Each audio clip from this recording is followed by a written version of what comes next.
غلطی پر ہیں، یوسف کو یا تو جان سے مار ڈالو یا کسی ملک میں پھینک آؤ، پھر ابا کی توجہ صرف تمہاری طرف ہو جائے گی اور اس کے بعد تم نیک لوگوں میں ہو جاؤ گے۔ ان میں سے ایک کہنے والے نے کہا کہ یوسف کو جان سے نہ مارو، کسی اندھے کنویں میں ڈال دو کہ کوئی راہگیر اسے نکال کر کسی دوسرے ملک میں لے جائے گا۔ اگر تم کو کرنا ہی ہے تو یوں کرو۔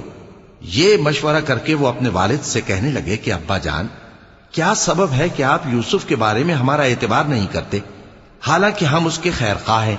کل اسے ہمارے ساتھ بھیج دیجئے کہ خوب میوے کھائے اور کھیلے کودے، ہم اس کے نگہبان ہیں۔ انہوں نے کہا کہ یہ امر مجھے غمناک کیے دیتا ہے کہ تم اسے لے جاؤ، یعنی وہ مجھ سے جدا ہو جائے، اور مجھے یہ بھی خوف ہے کہ تم کھیل میں اس سے غافل ہو جاؤ اور اسے بھیڑیا کھا جائے۔ وہ کہنے لگے کہ اگر ہماری موجودگی میں کہ ہم ایک طاقتور جماعت ہیں اسے بھیڑیا کھا گیا تو ہم بڑے نقصان میں پڑ گئے۔